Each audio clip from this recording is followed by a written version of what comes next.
Welcome to Nerds at Church, a podcast about nerdery and the Bible. I'm Pastor Emily, and I use pronouns like they, them, theirs. And I'm Pastor Kay, and I use pronouns like she and her. In this episode, we'll explore the scripture readings for the 19th Sunday after Pentecost, also known as Lectionary 27, or Proper 22, which this year falls on October 3rd. We have a couple content notes for you today. We talk about ableism and queerphobia connected to marriage during our deep dive, and we discuss divorce at some length throughout the episode. Check out the episode description for links to the Bible passages and other references we make in this episode. So, our deep dive today is into marriage. Marriage is what brings us together today, as they say in Princess Bride. So, at my college, this was the day of the lectionary that my campus pastors would always skip and replace with something else, and would never mention that they had done it to anyone, and I didn't even notice until I was a senior, I think, because a startling number of freshman students, especially, would be getting phone calls from home in the early fall that their parents were getting divorced now that the kids were out of the house. And while these pastors were thoughtful and nuanced preachers, those kids did not need to hear these texts at that particular moment in their lives. But that said, as a parish pastor, and in a very different setting, I never skip these texts. And in fact, I once joined a congregation because the pastor I heard preach them was so thoughtful and life-giving about it. Yep, I also do that as a general rule if there's ever... for this and for other stuff, right? If there's ever anything that has been used to harm, that is what needs to be preached on, or it needs to not be read.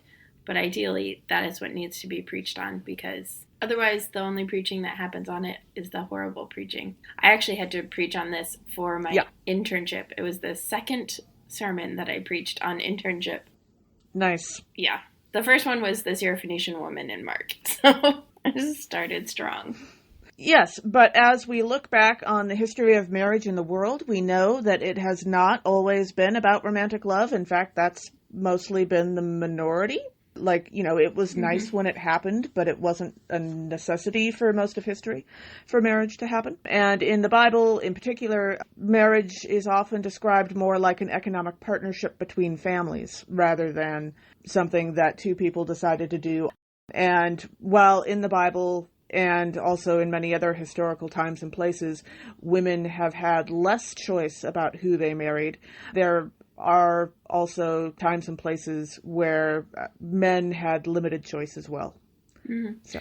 And it's important also to note that one of the anti-Semitic tropes that Christians have is to talk about this passage and other passages like it and say that women were considered property in biblical times, and that's actually not true biblically. There are a variety of circumstances under which women were considered property more so than their own independent people.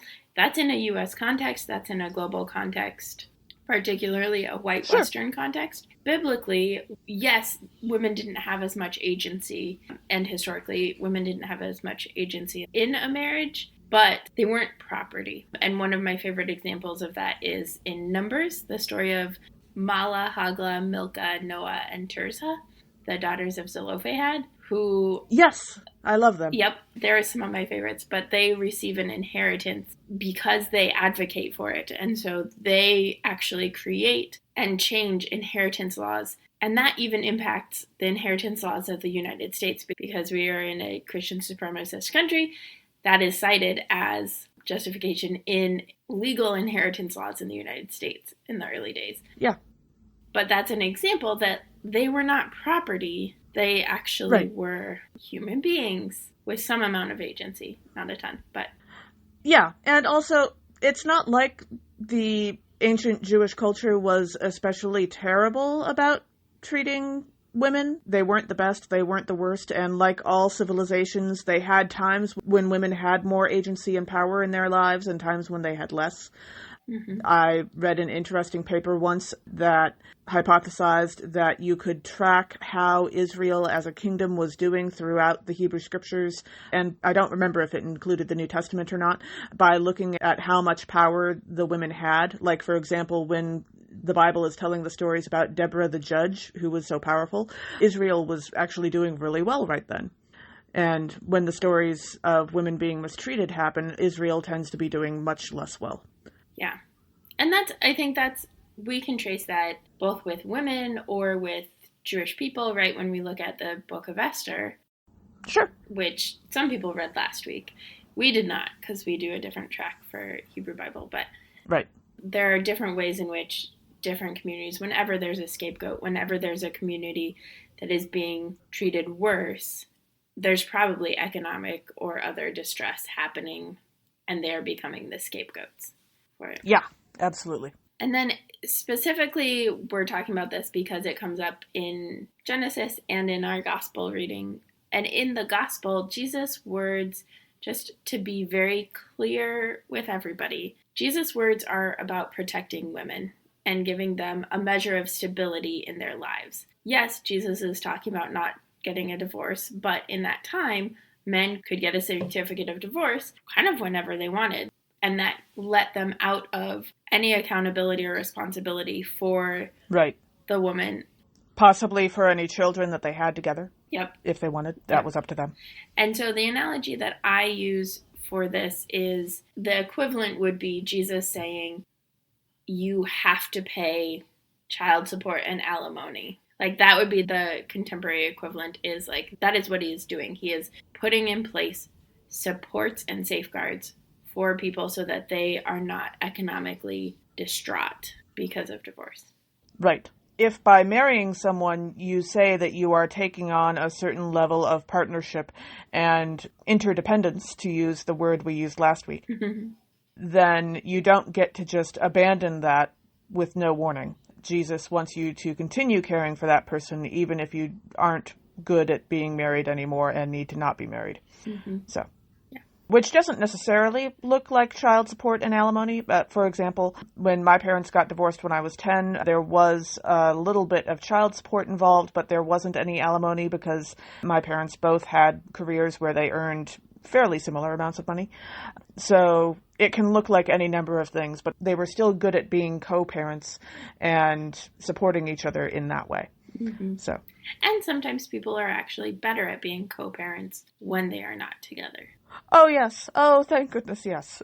That is absolutely true. Yeah, anybody that says they're staying together for the kids probably doesn't have that's a load of crap. Yeah, they probably don't actually have a good understanding of how they are impacting the kids presently.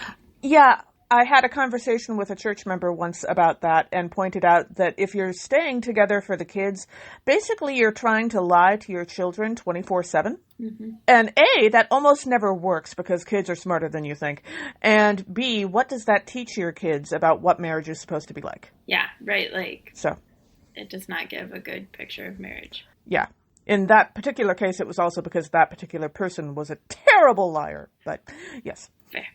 Also, marriage is complicated in the United States context. There are lots of ways in which marriage is, I would argue, better in other countries, or at least clearer. Sure. So in the United States context, we put civil marriage and religious marriage together, unless people intentionally untie them, which rarely ever happens. So as a pastor, right, I, in many states, am required to sign the marriage certificate to affirm that I have married these two people. Yes, we are used as agents of the state, and the state does not pay us for it. Not that we're bitter, but...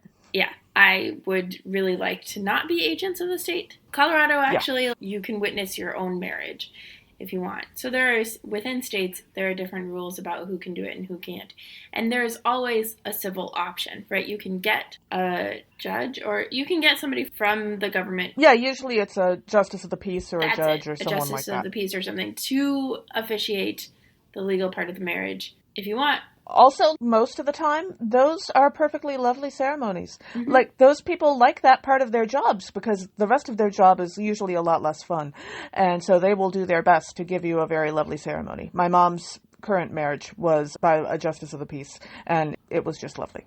So yeah. So there are plenty of ways to do that. It's complicated to be an agent of the state, and I think the way that I have interpreted it, each pastor does it differently. The way that I have decided to do it is to make weddings as accessible as possible for people and to push into making them personal, because there is a history of restricting weddings. So if I'm going to be an agent of the state, I'm going to be one that pushes into more accessible wedding and more accessibility into the institution of marriage. But other people refuse to do the legal part, and I think that that's also a really important and good perspective, and just kind of everything in between. Right. And just in case anyone out there is in the process of getting married or wants to talk to somebody about getting that done soon, I would also want to throw out there that there are some states that have laws about you can't have something that resembles a wedding if it's not legally binding. And so... I didn't know that. Yeah, I've run into this a few places. So if you're doing a vow renewal, or if you're doing the religious part after they've already done the civil part, or if you're doing something like that, you have to be really clear in the wording of how you do the ceremony that this is not the legally binding wedding. I've heard stories of people who got married by a justice of the peace but didn't tell their family and wanted the family to think that when they did the religious bit, that was actually the legal part. And there are some states where actually the person officiating the wedding has to tell people, no, this is not the legal part, because bigamy is a thing and fraud is bad, and every state is different about how that works. But that was also a major issue before same-sex marriage was legalized in several states. There were several states where you could do a blessing of a relationship, but legally speaking, you couldn't do something that resembled a wedding if it wasn't legally binding. So interesting. It's usually less of an issue now. I did not realize that. That's particularly interesting given, I think there have been, during the pandemic especially, people having small weddings and then having a big wedding. And some people, and sometimes telling people and sometimes not telling people. And so some of the complexities of marriage also are that if you receive disability payments, if you're on disability in the United States, then if you get married, you risk losing your benefits. Yeah. When people talk about marriage equality, and I am still working on shifting my language, when people talk about marriage equality, they are almost always erasing disabled people from that, because there isn't marriage equality when people who are disabled will lose their benefits if they get married. Right. And the same thing is also true for many elderly people who depend on Social Security. Yep. I have witnessed a blessing of relationship for that reason. Yes. Yeah. And that also comes into play in religious institutions. So, for example, the ELCA, the denomination that Kay and I are both a part of, has a really terrible understanding of marriage and requirements around marriage, especially for clergy. So the ELCA passed the Human Sexuality Statement in 2009, which is before same-gender marriage was legalized in this country. And so the official definition of the ELCA remains that marriage is between one man and one woman, which is problematic for some pretty obvious reasons. Yeah. And then the ELCA had a policy of requiring clergy to be held to the highest standard possible, which at this point they've now decided that means marriage. So everybody has to get married if they're in a relationship, if they're living together. It has to be marriage. And they don't even care if it's a religious ceremony. The ELCA is requiring legal marriage, which makes no sense. I'm okay with them not requiring a religious ceremony, in part because so often the religious ceremony is unfairly tied up with the wedding industrial complex, and it can seem impossible in some areas to get a affordable religious ceremony, having seen some truly terrifying wedding policies at congregations in large cities. Yeah. But that's not really what you're talking about, and I get that. Yeah, and that's fair. I think it's the, requiring people to get married at all is really complicated, especially for queer people, especially for disabled people, that there is such a complicated history and family of origin stuff that goes into marriage. Sure, and even for straight, able-bodied people, that has sucked for so many people and has caused so many painful divorces, and it's not okay. Yeah. And the space that my pushback on requiring legal marriage is, the ELCA is a religious institution requiring a legal thing, but it's inconsistent. I think we shouldn't require it, but then also there should be flexibility in which things we're talking about, where if I am really against the legal institution of marriage, I can still have a blessing of relationship, that sort of thing. So, yeah, the ELCA is one of the worst that I've seen because of partly the timing involved in when our policy changed and when the United States laws changed. Because we suck at updating our paperwork, which is actually a pretty common bureaucracy problem. I was going to say, but also we are especially bad at it. Yeah. Yes. Also, it's important to note that in a lot of Latin American countries like Mexico, I think also Argentina actually, like, their journey towards same-gender marriage and queer rights is one to be admired and very different from the way the U.S. approached it. But in a lot of Latin American countries, which are heavily Catholic, and the Catholic Church does not allow same-gender marriages. Yeah. A lot of those countries, though, do allow same-gender marriages because they have a clear distinction between civil marriage and religious marriage. And so even if people are going to do both, they have to do the civil part separately. So they'll usually do it in the morning or the day before or something, and then the religious celebration and commitment later. And that separation is also true in most of Europe, I understand. And that means, in part, that religious ceremonies are a lot less common there because there isn't the tie-in for the religious ceremony and the wedding industrial complex, big party kind of thing that there is in America. So, yeah. Yeah. So we just need some changes in this country. Yeah. Not that should surprise anyone listening to this podcast for a while, because that's, been an ongoing theme. But. Yeah. Yeah. And so when we talk about marriage, if we're talking about legally, marriage is hundreds of rights and privileges afforded to two people with proof much of the time. So depending on who you are, you have to show a marriage certificate or that sort of thing, which include access to health care, tax benefits, access to people in medical circumstances. So in the hospital, next of kin. Yes. Defaulting for next of kin stuff. All sorts. Power of attorney. Yep. All kinds of all things. Sorts of stuff. That's really important. And that's part of why DOMA, the Defense of Marriage Act, was so harmful, because it kept many people, many queer people, particularly queer people in same-gender relationships, from being able to access those rights and privileges. And we still restrict it, even as same-gender marriage is allowed.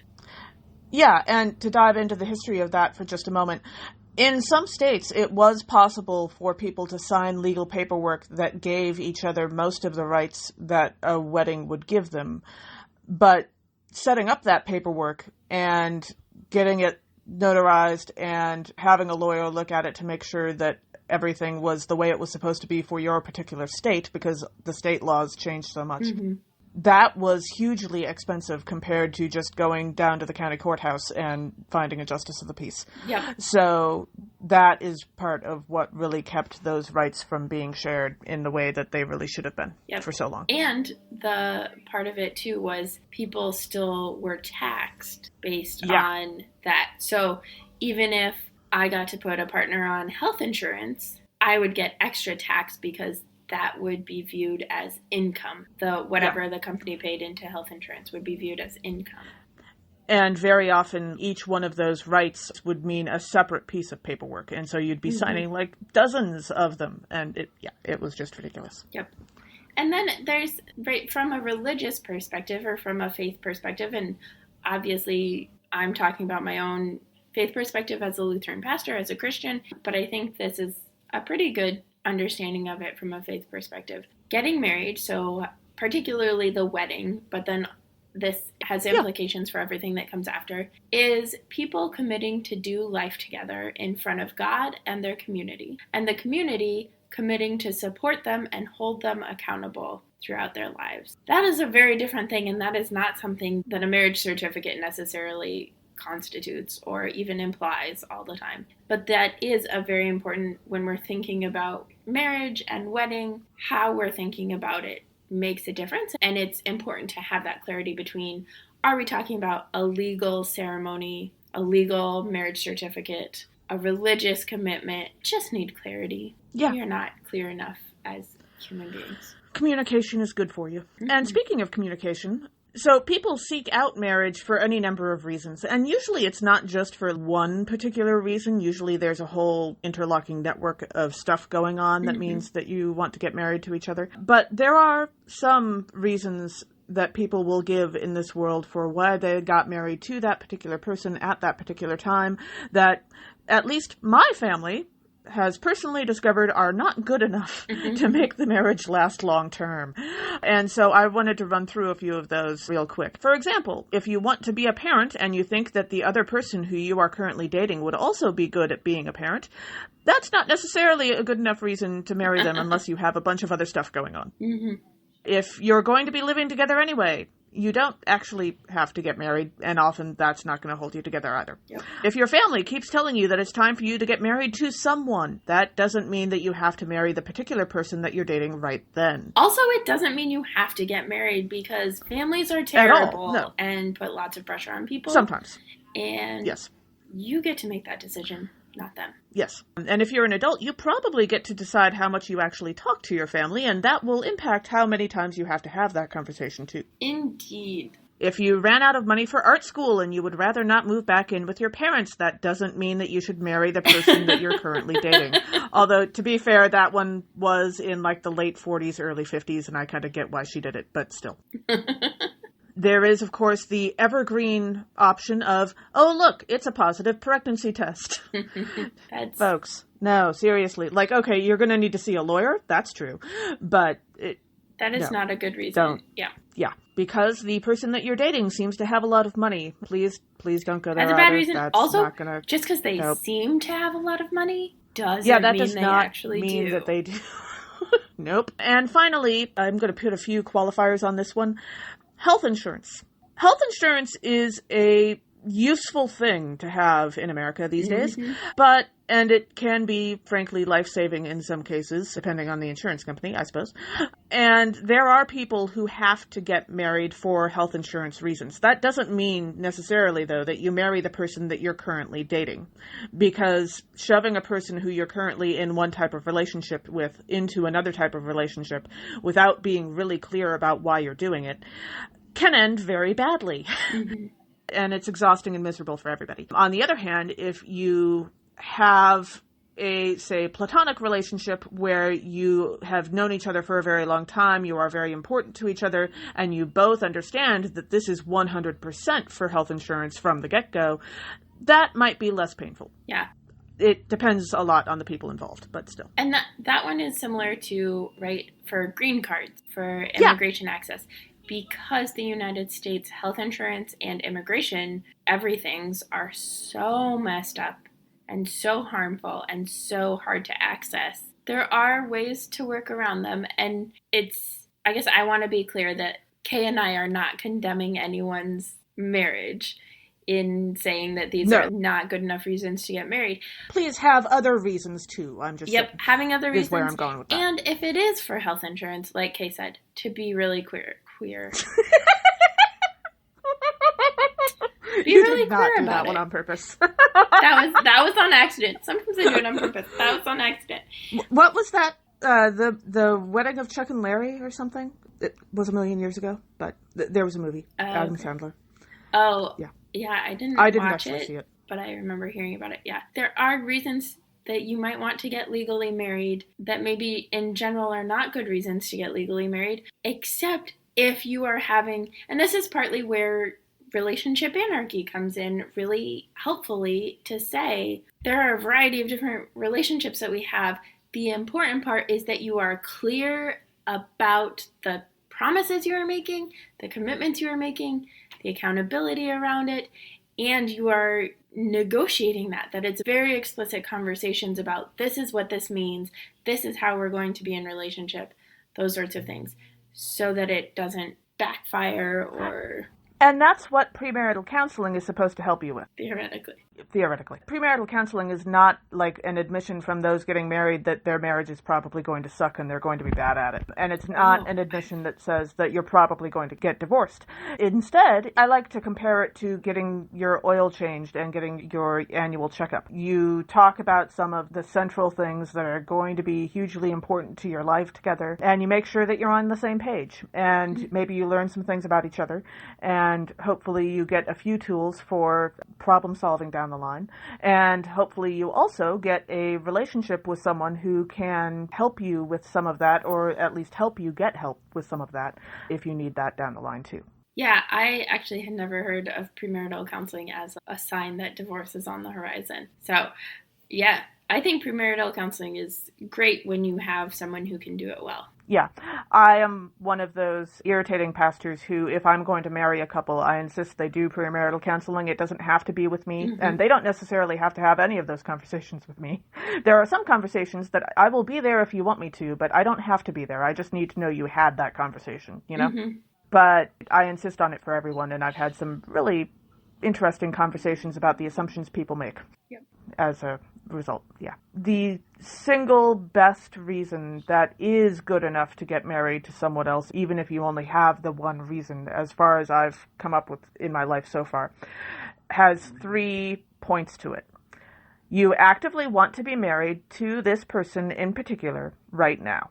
You want to be married to this person in particular right now. Yep. The timing matters, the person matters, and the marriage is something you want to do matters. Yeah. Yeah, that is true. And then a brief wedding tradition debunkings with Emily and Kay. It's a special segment just for this episode. I hope. Hopefully. Wedding tradition number 1, the unity candle. Y'all, the unity candle in particular is terrible. It actually comes from a soap opera. And some people like soap operas, and that's okay. Yeah, if you want to celebrate soap operas in your life, you go for it. That's fine. But let's be perfectly clear. The unity candle is not Christian and has some really problematic theology behind it. There are lots of unity things, and we actually have a tradition of, like, how are we symbolizing the unity of people? Giving of rings is part of that. There are lots of options for what you can do. But having 2 candles that are lit, and then those 2 candles are used to light one candle, and then you blow out the original candles, is really problematic. Telling people that your individual identities cease to exist when you get married, it's really problematic. Also, really problematic if, for example, one of your candles doesn't light, and so only one of you is actually lighting the unity candle, and the other is just pretending to light it and blow out their candle. Not that that happened with a family wedding of mine at all. Yep, did happen. You know who's not married? That couple. Not married anymore. I don't think that's why. Not because of the unity candle. No, yes. But I'm just saying. Yeah. No, I have a requirement. I will have a unity candle ceremony in your wedding if you insist, but you don't get to blow out your individual candles. They have to stay lit. Yeah. What you are doing is you are creating a marriage between the 2 of you. That's what the candle is about, as far as I'm concerned. Yeah. And yeah, there are a variety of other unity traditions. I think that the pastor who married my husband and I very nearly cried during our premarital counseling when she asked, "So what unity ceremony would you like to do?" And we said, we'd like to give each other rings. And she was delighted. Yeah.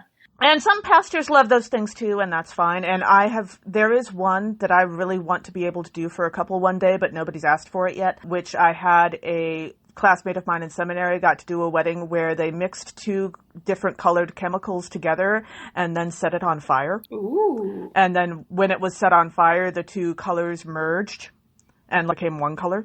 And that sounds awesome. And also you'd have to probably turn the fire alarms off, but I really want to do that one day.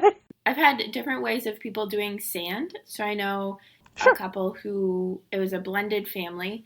So they both had kids on their own. And so not only did the two people getting married have particular colors of sand, but then all of the kids got colors of sand. And so everybody poured it into a larger container so that it was multicolored sand. Or I had friends who did it with a giant hourglass thing. So then each year they could flip it and they would slowly blend more and more and more together, but still have like the individual colors. Also, that's nice. My best friend did poetry. So she and her husband each had their own poem, and then some of the words from it were made into magnetic poetry, and they took time to make. They had prearranged what the joint poem was going to be, but they had two poems that they chose and then made a third poem. And so they have on their like fireplace mantle a thing that has all three poems. So it has their individual ones and then the joint one, which is really cool. Yeah. Sure. So there's lots of options for symbolizing the unity that comes with marriage. Just don't blow out your candle. No, you still exist. Mm-hmm. I promise. I added this in last minute, but do you have any? Because there are lots of debunkings we could do.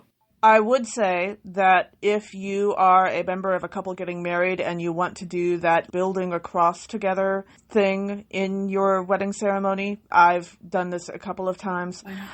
There's a couple different versions of it. You buy it online and it's a kit and you build a cross together, and usually there's like, it's the two pieces of the cross go together and then you tie them together with a piece of rope that symbolizes God tying you together or something like that. I don't necessarily mind the symbolism, but okay, a cross is definitely a method of execution. Yep.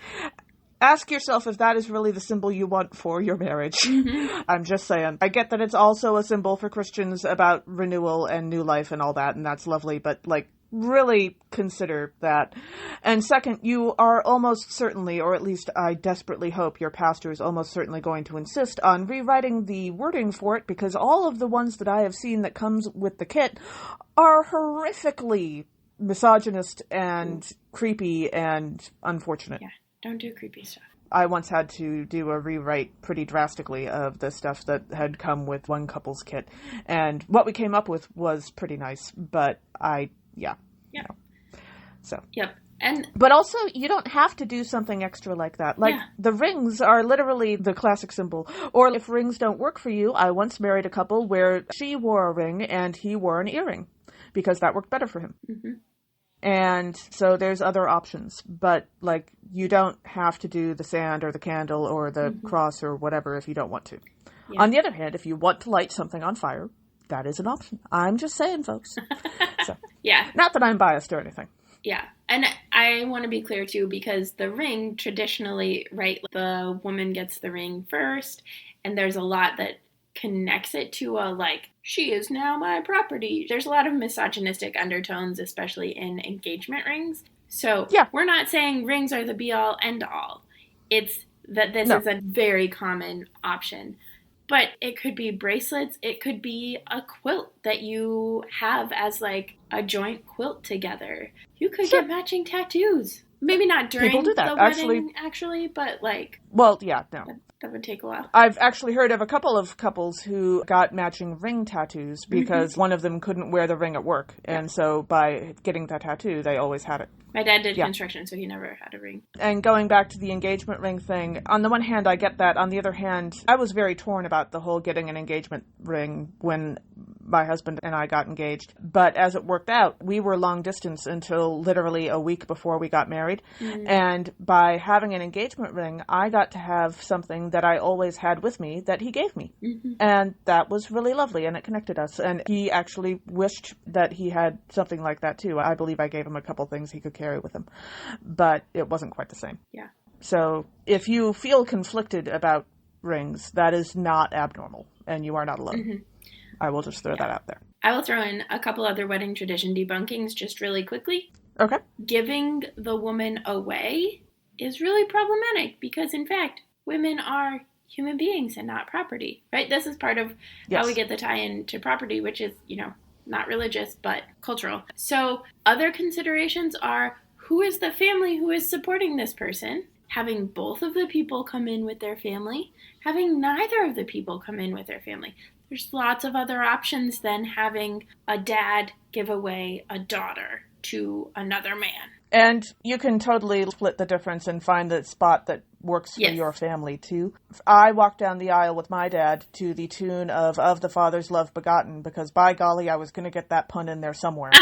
But he did not give me away. My parents presented me for marriage, and my husband's parents presented him for marriage in a very equal kind of way. Yep. There are lots of options to make it less patriarchal and misogynistic. Also, the concept of bridesmaids, fun fact, bridesmaids used to dress very similarly to the actual bride so that they would trick the evil spirits into taking them instead of the bride the night before, or people instead of the bride the night before. And stuff. That one might be an old wives' tale. I've heard a few different versions of it. It might be. Yeah. But it's just fun to tell you the old wives' tales, the traditions, the made-up stuff that doesn't make any sense. Yeah, there is no particular rule about which side the bride has to be on and which side the groom has to be on if you're talking about a heterosexual marriage. Yeah. Or even which side people have to be on. Yeah. I've had it where frequently they're like, oh yeah, and we'll have this person's family on this side and this person's family on this side or whatever. And then one time a pastor was like, and if you want, what actually might be good is to switch so that the people on your side see your face. And the people on the other person's side see their face instead of seeing your butt. Aw. Yeah. Also, you don't have to have everybody on a given side be the same gender. No. We are beyond that as a culture, people. Yeah. And then finally, I don't know why on earth anyone would come to this particular podcast looking for marriage advice. Please don't. That seems like a terrible plan. I mean, they could go worse places. I suppose, yes. But in the interest of covering the topic of marriage thoroughly, I will say that we will have a link in our episode description to an image from the Gottman Institute, which the Gottman Institute itself puts out a lot of marriage advice and materials kind of stuff. And generally, they're really quite good. Some of it tends to assume a heterosexual marriage, but not all of it does. So you may need to keep an eye open for that. But the image that we're linking to is not gendered advice. But I took a look at it, and it's pretty good advice for just like how to encourage and keep your marriage strong. And the other comment that I'll make is that I heard once, and I think this might have also been from Gottman Institute materials, that the strongest predictor of whether or not marriage counseling would work or not was because they filmed a whole bunch of different marriage counseling sessions and just looked at body language and listened to the words that people said. And the one thing that actually predicted whether or not it was going to work was if the couple rolled their eyes at each other during the sessions. None of the other body language, none of the other language that people chose to use really seemed to be consistent predictors of whether or not that counseling would save the marriage or not. But if they were rolling their eyes at each other, that generally signaled contempt that they had for one another. And contempt is the death knell of a marriage in a big way. So if you are married and you ever notice that your feelings about your spouse are starting to head that direction, it's time to sit up, pay attention, and put some work in. Interesting. So. Anyway, diving into our readings for today, our first reading is from Genesis chapter 2, verses 18 through 24.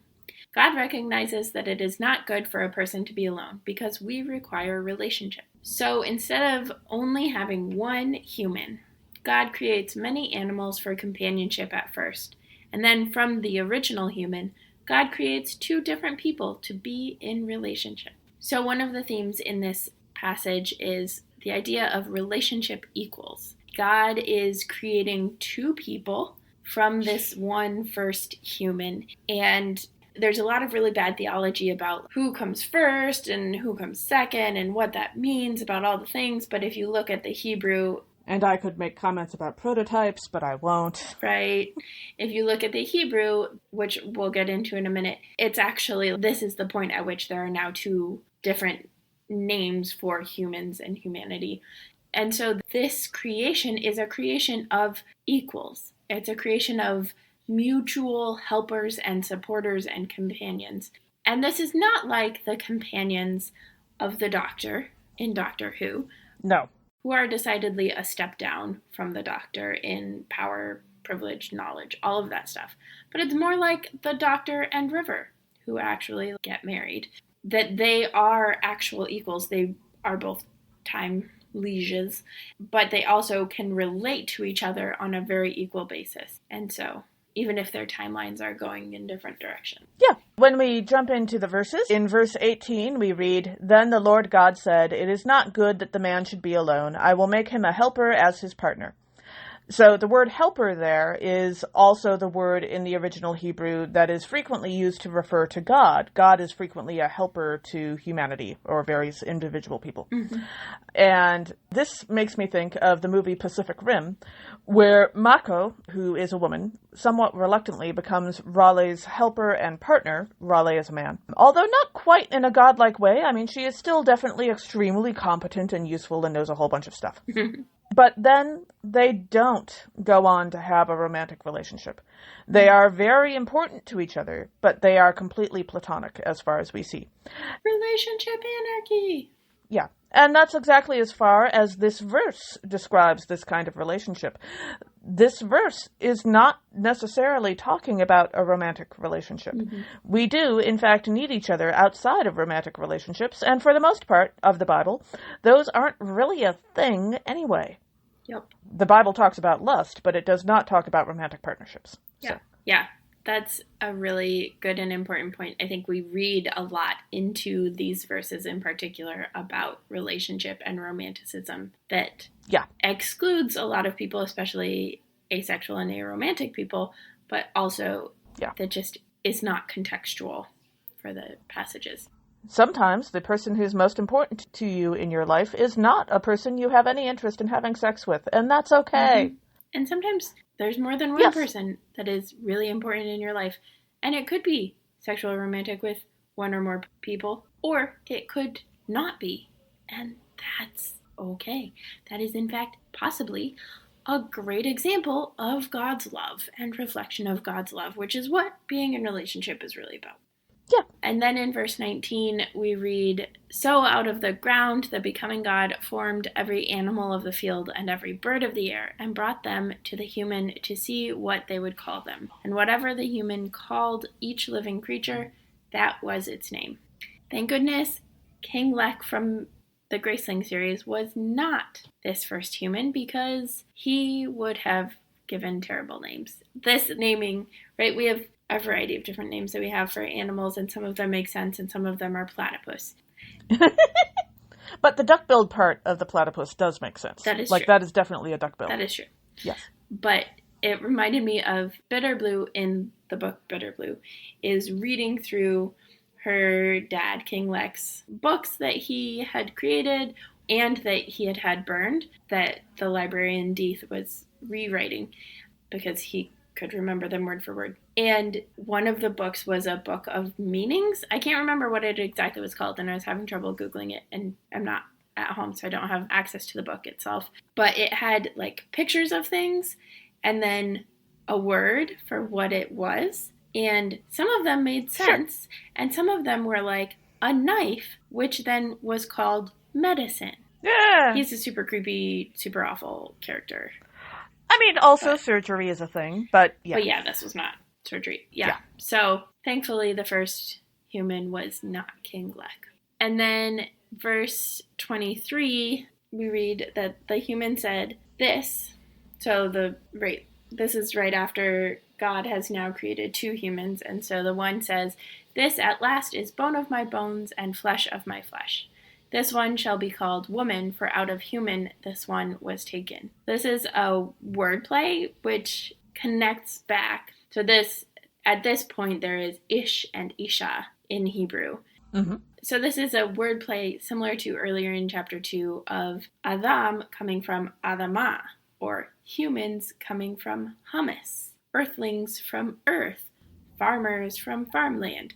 This kind of wordplay, that's what we're talking about in chapter 2, when God creates humans from the earth. The English translation doesn't really get at that wordplay the way that the Hebrew translation does. And so that's why when I use it, I like to say humans from hummus or earthlings from earth, because that gets at. But you shouldn't eat humans with, chips as a snack like you would with hummus, because that's not how that works. Don't eat humans with pita chips. So this is ish and isha. So it's both having the same root. And this is the first time that it's happening. Before that, we were just talking about Adam, which is human or humanity, depending on the context. Yeah. Yay, language. Indeed. And then in verse 24 we read, "Therefore a man leaves his father and his mother and clings to his wife, and they become one flesh." This does not necessarily mean that they form a isolated nuclear family unit. You'll note that in the Bible, having multiple generations living together was very much the norm. Social norms in the Bible are quite different in so many different ways than the modern USA. Mm-hmm. And even within the modern USA, there are quite a number of different social norms, although they aren't always portrayed as being all that different because biblical scholarship for like movies and cartoons that people make about Bible stories tend to be terrible. Mm-hmm. And so, for example, Abraham and Lot weren't weird for continuing to live with their father Terah until he died, unlike how, say, Matthew McConaughey was portrayed in the mediocre early 2000s film Failure to Launch. So. Also, this Bible is used by a lot of people to say, see heterosexuality, see monogamy. And in fact, even in your example, right, of Abraham had children by multiple women. There's actually like very... Lot was a horrible person on several different points of view. But right? Yes. Offering up his daughters. When people talk about like, biblical marriage... 99% of the time, they actually have no idea what biblical marriage looks like because most of the time it is some version of non-monogamy. Yeah. It may or may not be ethical, but it's non-monogamy is the most common form of marriage in the Bible. Yeah. For a lot of reasons, and we're not really here to go into that. Yeah. But yeah. Just to push back against the compulsory heterosexuality. Yes. Our second reading for this episode is from Hebrews chapter 1, verses 1 through 4, and chapter 2, verses 5 through 12. The author of Hebrews quotes Psalms 2, 8, and 22 to describe Jesus as not only with God during creation, but also both suffering and raised up in a place of prominence now. So one of the themes in this passage is the idea of subjecting others to rule. These two passages kind of talk about that humans were given the earth was subject to humans' rules. And it reminded me of this meme that I saw the other day of how people typically have said, like, dinosaurs ruled the earth. No, people. Dinosaurs did not rule the earth. They just lived here. And similarly, humans and the climate, we have tried to rule the earth, and it's not going so well. It would be much better if we just lived here, or at the very minimum, stewarded the earth, or any number of things. But as it is, we're trying to rule the earth, and you know what? The earth is fighting back. It's called climate change. It's not going well for us at all. And then as we dive into the verses, in verse 2, we read, "But in these last days, God has spoken to us by a Son, whom God appointed heir of all things, through whom God also created the world." And this reminded me of Professor X at the end of the X-Men trilogy movies, where we think that he has died and been obliterated by Phoenix, by Jean Grey, and then we discover that his consciousness has been transferred into a person with no meaningful brain activity, and then he speaks and says, "Moira," who's the scientist that's working with him. So, Professor X has spoken to us by a physical body that is a progeny of the human body, consciousness. Yeah, talking about minds and consciousness and brains and bodies always gets complicated. We don't have words for that in the English language, really. Yep. Yeah, I also read verse 2, and it was that last phrase, "through whom God also created the worlds," that struck me. Because, see, you would think with this verse that the existence of other planets, even the idea of other planets that could support life, would not have been such a surprise to people. I don't think we have to lose hope for the existence of Vulcans yet. Maybe they're just not sure we're ready for them yet. And frankly, I wouldn't blame them. Right, so. We are not ready for them yet. That is accurate. Yeah, no. And then in chapter 2, verse 8, we read, "Now in subjecting all things to them, God left nothing outside humanity's control." It sure doesn't feel like all things are under our control, does it? But the truth is that we could actually handle a lot more than we currently do. We could actually have conscious control of a lot more, like as the human race, than we currently do. It's just a matter of priorities. If we take a moment to imagine how different the world would be if, for example, medical research and treatment were considered a moral good that we should attempt in themselves and not have them be subject to the whims of capitalism, we would be living in a very different world. We might even be living in a world that is closer to the Star Trek semi-utopia that we have imagined than we are currently living in. So. Yep, that is true. Yeah. Or if we, decided to care for the earth instead of subdue and dominate it. That would be a similar... Or care for each other instead of subduing and dominating each other. What? And like feeding people. No way! Yes. Yeah. Then in chapter 2, verse 10, we read, "It was fitting that God, for whom and through whom all things exist, in bringing many children to glory, should make the pioneer of their salvation perfect through sufferings." There is a lot of complicated theology around suffering and whether or not it is redemptive ever. The majority of suffering is, in fact, not redemptive, if nothing else than for the mere fact that it is not chosen. It is imposed upon people. Yes. Also, God and humans are different. And so God's suffering is one thing, and human suffering is a completely different thing. Also true.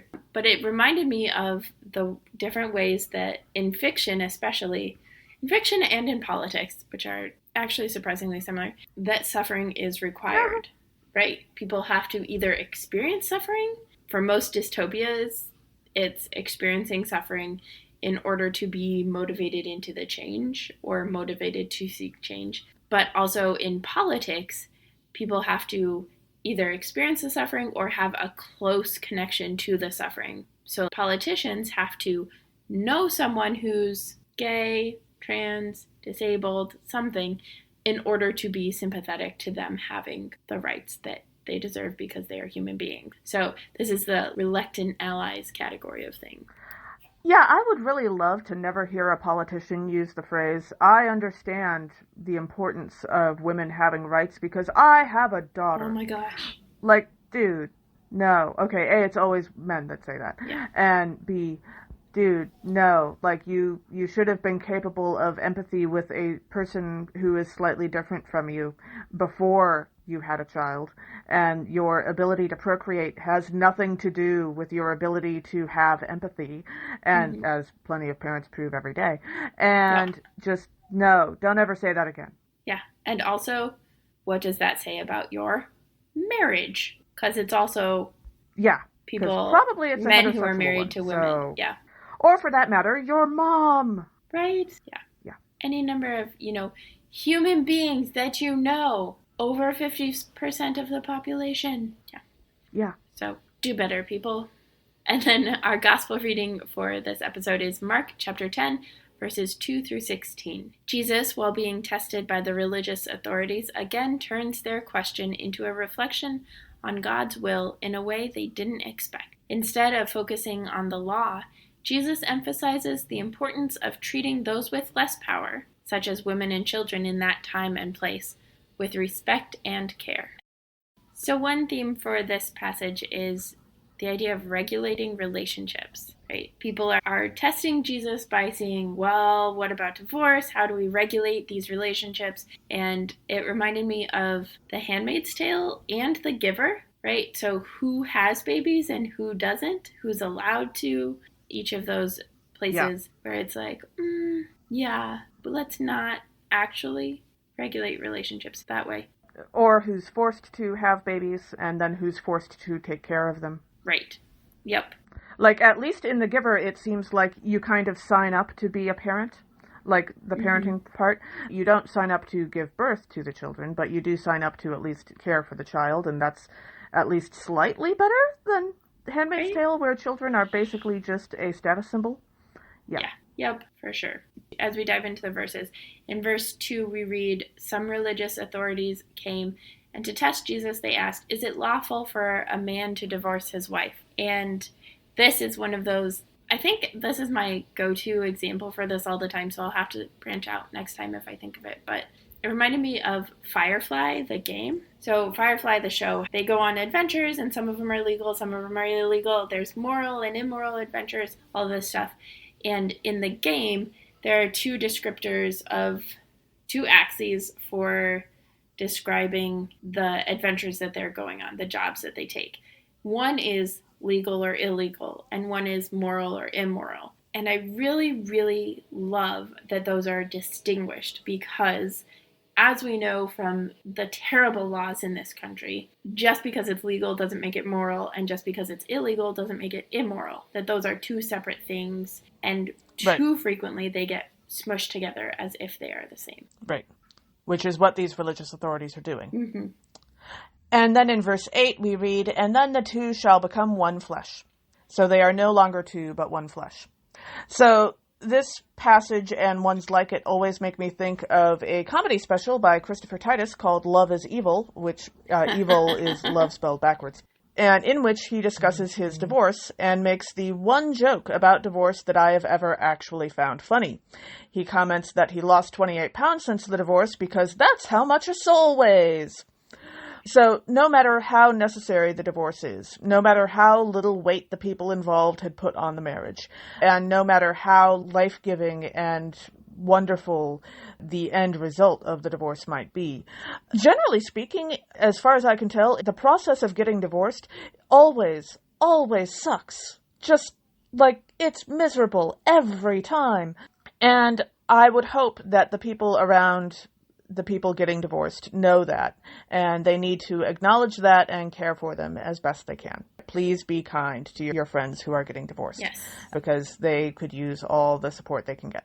Yes. Also, for clarity, when I think about divorce, I think about divorce as more of the funeral or the death certificate for a marriage. The marriage already ended by the time people get to the point of actually filing for a divorce. No, if you're filing for divorce, the promises for marriage have been broken already. Yep.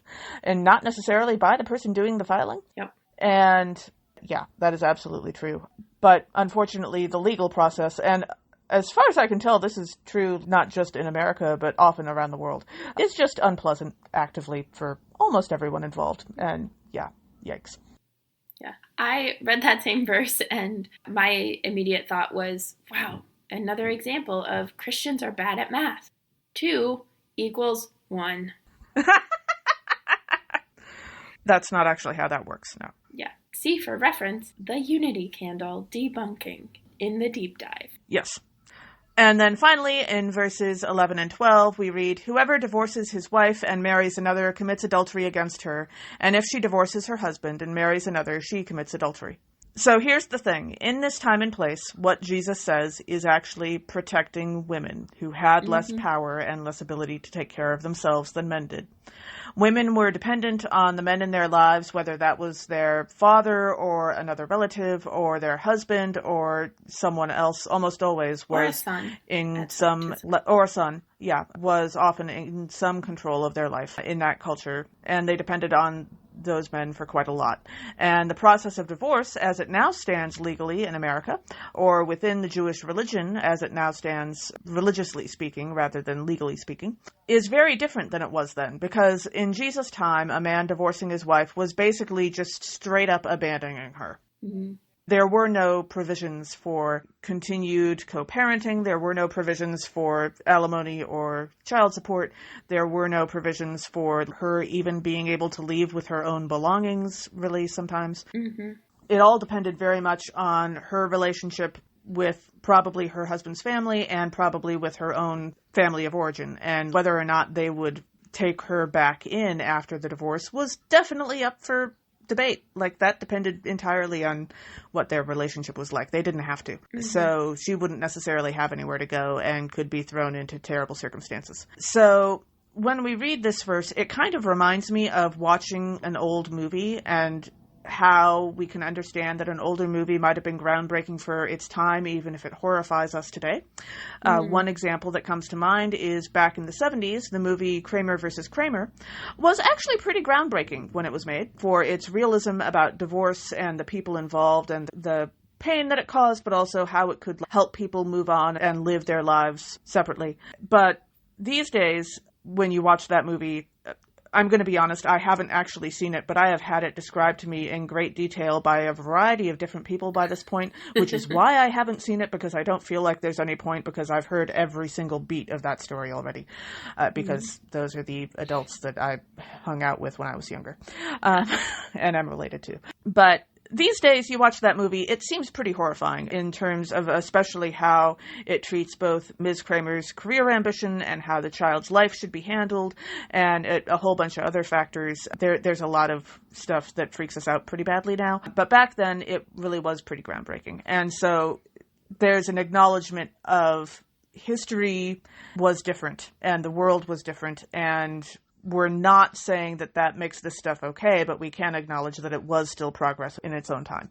Mm-hmm. I think about that a lot for some of the letters that are attributed to Paul as well in the Bible. Yes, absolutely. Although, honestly, the older I get, I think I've said this before on the podcast, I've started to, when reading Paul, I see him less as angry and convinced that all people are hopeless, and just like, he seems to be surrounded specifically by people who he is not sure are emotionally ready for marriage yet. And I've lived that a little bit myself, and I have a certain amount of empathy for that. And so when you take his letters that way, instead of saying that, divorce is evil and women are the source of all evil and stuff like that, the tone really changes quite a lot. And so I have become a lot less angry at Paul in the last few years since I had that realization. And it also makes the Bible a little funnier too, which doesn't hurt. So yeah. Thanks for joining us. Catch us next time when we'll discuss the nerdery connections to the scripture readings for the 20th Sunday after Pentecost. This podcast has been produced by us, Kay Rohloff and Emily Ewing. For more fun, check us out on Twitter and Facebook at NERDSATCHURCH, or contact us at nerdsatchurch@gmail.com. Also, if you like what you've heard, rate us or leave us a review on Apple Podcasts, Facebook, or wherever you catch your podcasts. If you want access to our full guest episodes and interviews, support us on Patreon at patreon.com/nerdsatchurch. We hope Patreon can help us get our episodes transcribed for those who need or prefer that. Though if you want to help us with transcripts, let us know via email or social media. As the ancient Christian said, Pax Vobiscum.